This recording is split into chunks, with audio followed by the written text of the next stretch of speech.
Au sommaire de ce journal, bonne gouvernance et durabilité. La Confédération générale des entreprises de Côte d'Ivoire invite les entrepreneurs à un atelier national les 28 et 29 août.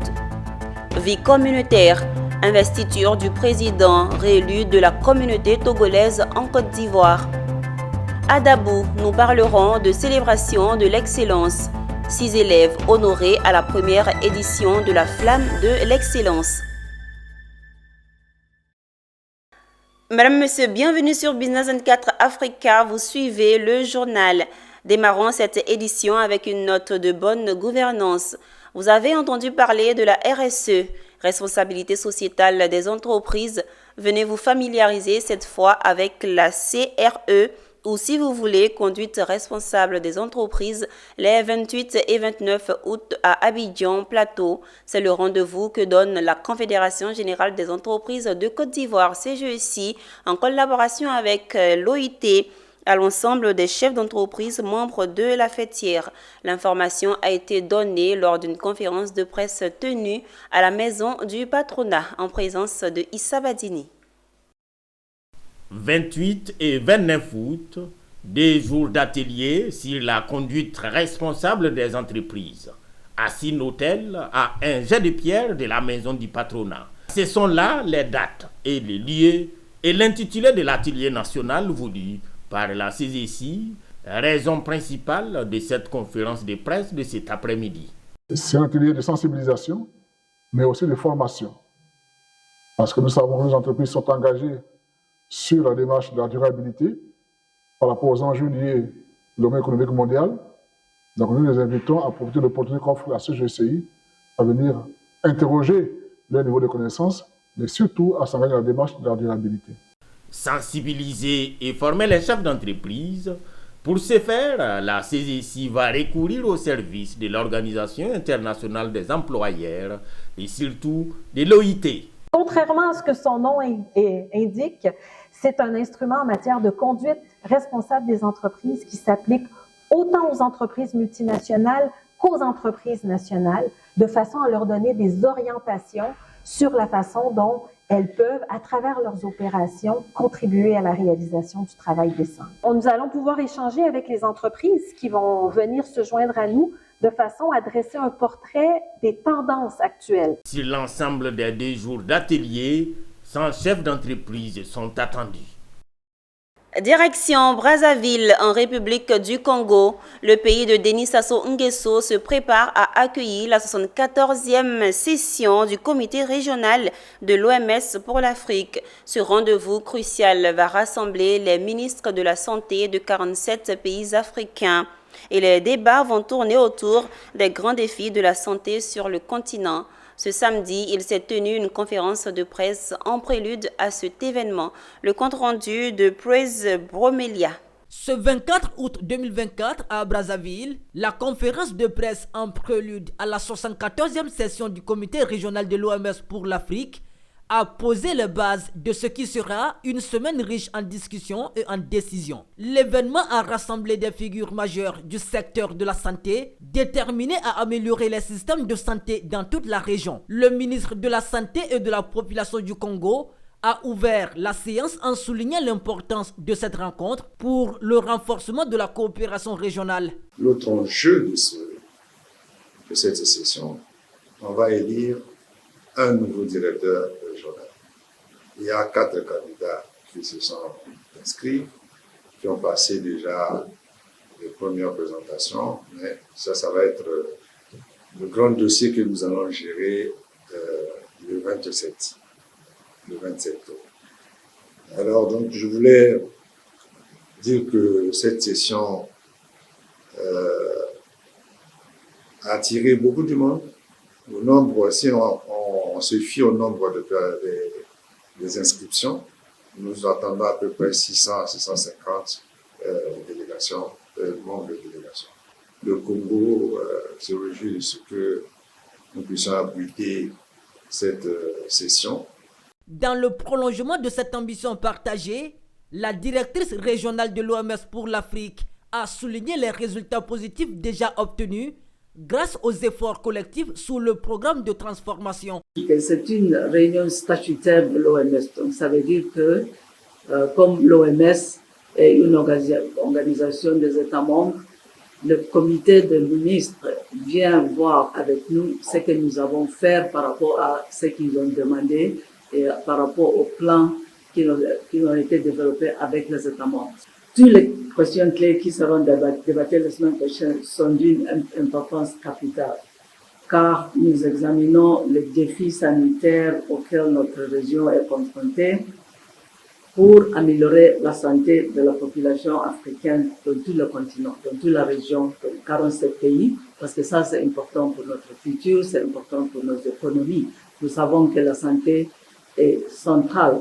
Une population en bonne santé est centrale pour le développement économique de nos pays. En marge de cette session, plusieurs manifestations spéciales sont prévues, dont une marche sportive, Walk the Talk, le dimanche 25 août 2024, pour promouvoir un mode de vie sain. Ces événements soulignent l'engagement de l'OMS à encourager l'activité physique et à sensibiliser sur les modes de vie sains. La session réunira près de 1000 participants, incluant le ministre de la Santé des 47 pays membres de l'OMS en Afrique, ainsi que des représentants des Nations Unies et des partenaires au développement. Quant à la cérémonie d'ouverture, elle aura lieu le 26 août 2024 au Palais des Congrès de Brazzaville.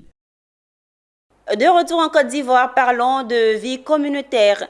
Réélu le 26 mai 2024 pour un second mandat à la tête de la communauté togolaise en Côte d'Ivoire, en abrégé UTOSI, Kolani Douti a été investi dans la commune de Marcory.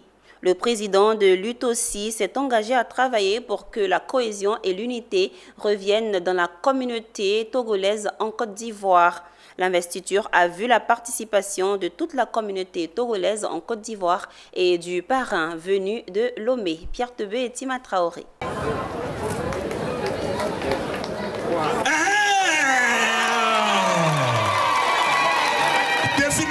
C'est le geste que tout le monde attendait.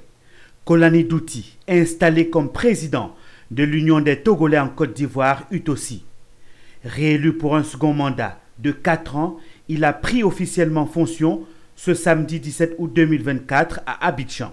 Devant toute la communauté togolaise en Côte d'Ivoire, du représentant du consul du Togo en Côte d'Ivoire et du parrain venu de Lomé, le président de l'UTOSI s'est engagé à travailler pour que la cohésion et l'unité reviennent dans la communauté togolaise dans leur pays d'accueil. Le deuxième mandat, c'est pour la cohésion sociale, la paix, la stabilité dans la communauté. Je vais faire un bureau d'union pour tous les Togolais, pour qu'ensemble nous puissions nous aider ici en Côte d'Ivoire.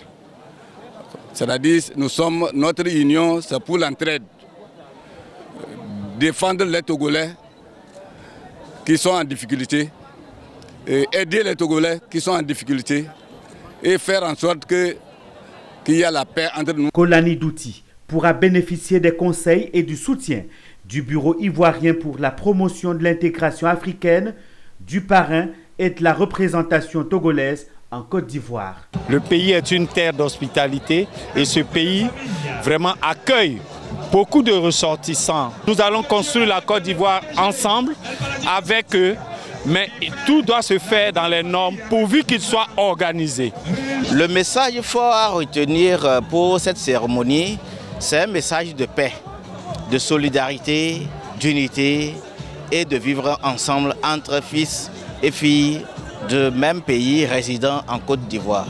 Nous, en tant qu'entité consulaire, nous sommes là toujours pour les accompagner, toujours accompagner la communauté togolaise.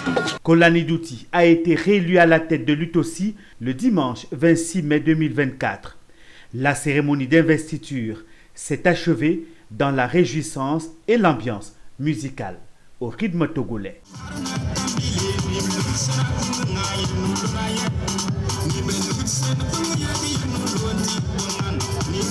Parlons de l'excellence et rendons-nous à Dabo où il s'est tenu la première édition de la Flamme de l'excellence organisée par l'entreprise Ibajim. Cette activité visait à reconnaître le mérite des élèves de la région des Grands Ponts pour leurs performances académiques réalisées pendant l'année académique 2023-2024 aux différents examens à grand tirage.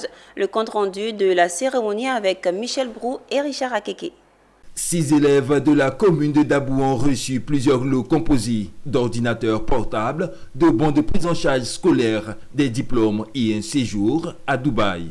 La remise de ces récompenses s'est effectuée à la cérémonie de la Flamme de l'excellence, inscrite dans une démarche de valorisation de l'excellence des élèves pour leurs résultats remarquables obtenus au CPE, au BPC et au baccalauréat.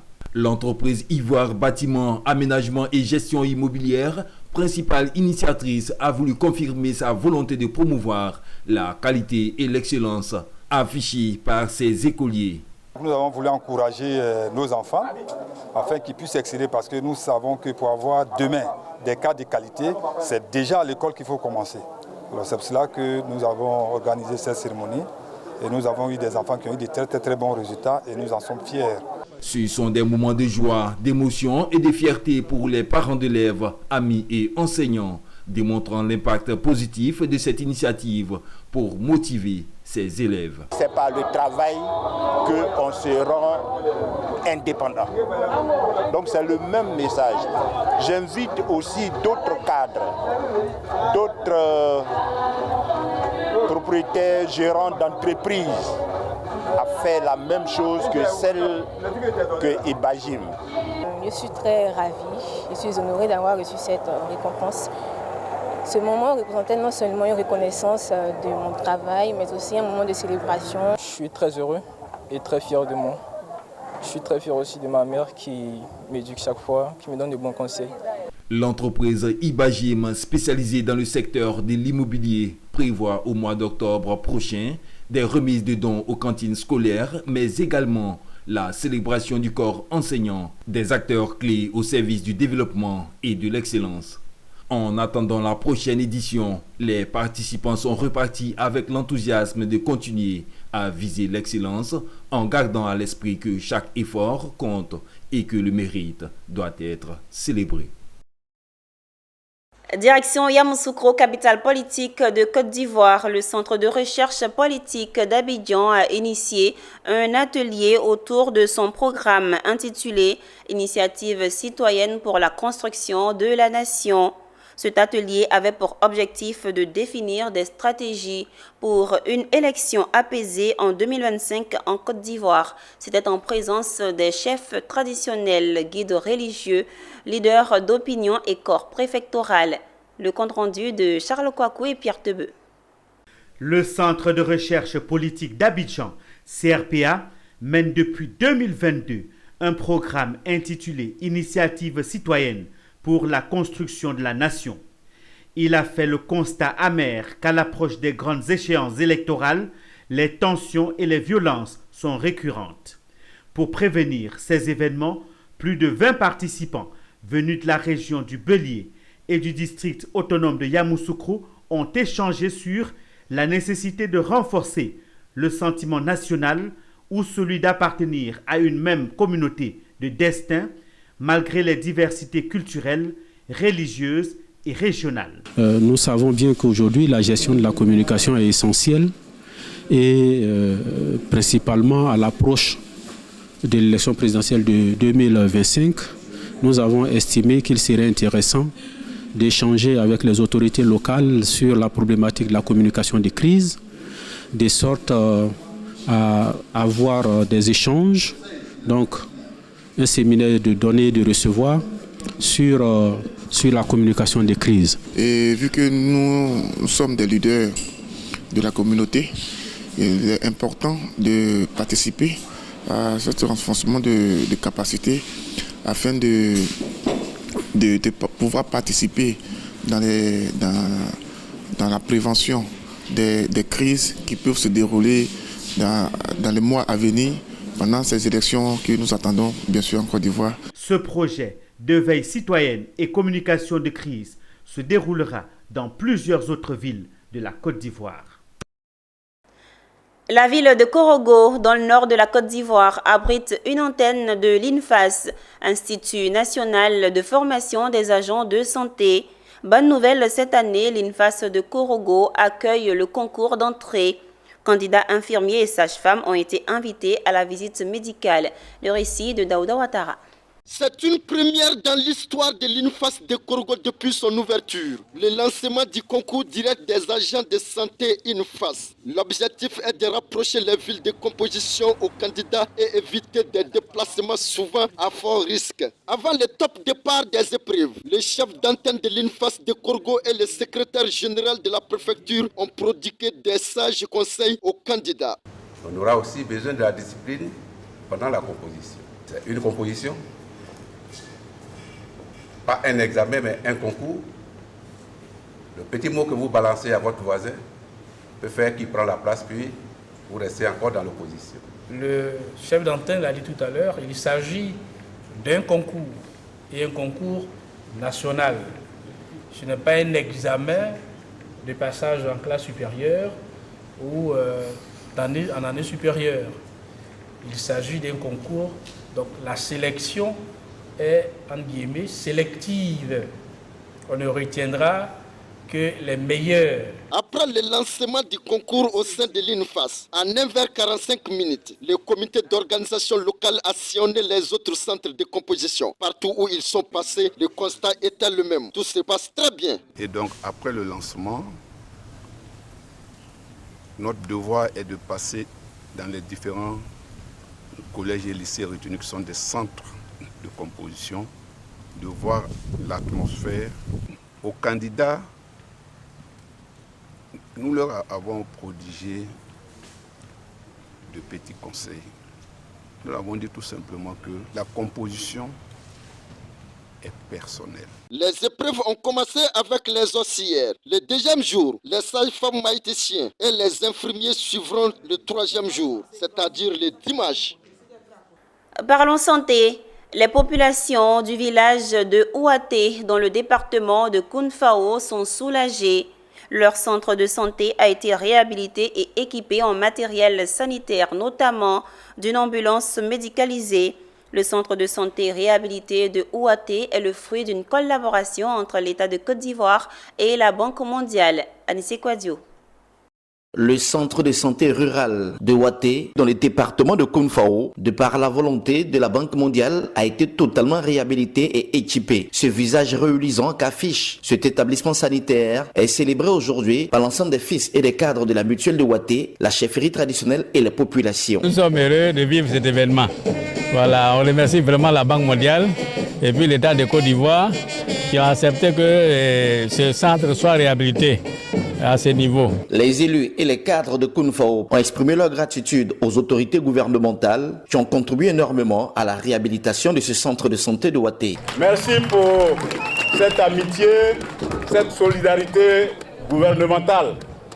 Merci surtout pour tout le travail que vous abattez pour nos populations. Pour la célébration de ce centre de santé totalement réhabilité, le ministre de la Santé, Pierre Demba, était aux côtés des populations de Ouaté. Il les a exhortés à prendre soin de ce centre de santé et à le fréquenter pour leur bien-être. Mon arrivée dans ce village fait suite à la vision du chef de l'État qui veut que désormais la politique que nous devons mener soit une politique de proximité au service de nos populations. Afin de faciliter l'évacuation des cas d'urgence vers les hôpitaux de référence, Pierre Demba a offert au nom du gouvernement une ambulance entièrement médicalisée au village de Ouaté. Occasion pour le ministre d'État Kobena Kwesi Adjoumani, fils et cadres de la région, d'exhorter la population à soutenir toutes les initiatives gouvernementales et notamment du chef de l'État qui concourt à l'épanouissement des populations ivoiriennes. Vous êtes dans des problèmes, on a réhabilité. On a envoyé cette ambulance. Dans cette ambulance, c'est comme un hôpital. Donc tout est dans cette voiture que vous voyez. Notons que ce centre de santé réhabilité de Ouaté comprend, entre autres, une maternité toute neuve et un dispensaire. Plusieurs salles fournies en matériel sanitaire de pointe. Le tout alimenté par une centrale énergie solaire qui permettra de prendre le relais en cas de coupure d'électricité. À présent, l'actualité internationale. Au Nigeria, le gouvernement a décidé d'intégrer un mécanisme d'assurance agricole, une annonce du ministère de l'Agriculture et de la Sécurité alimentaire. Ce programme, d'un coût total de 134 millions de dollars, financé par la Banque africaine de développement, vise notamment à renforcer la productivité agricole en favorisant un meilleur accès des petits exploitants agricoles aux intrants. Toujours en image, la société de fourniture de projets d'infrastructures énergétiques OptiPower a remporté dans le cadre d'une coentreprise avec la société espagnole d'énergie et d'eau un contrat portant sur la construction d'une centrale solaire photovoltaïque de 100 MW. Le contrat, qui est évalué à environ 67 millions de dollars, est destiné à répondre aux besoins d'une société minière opérant dans la province sud-africaine du Nord-Ouest. Ceci marque la fin de ce journal préparé par l'ensemble de la rédaction. Merci de nous avoir suivis. Les programmes se poursuivent sur la télé utile Business 24.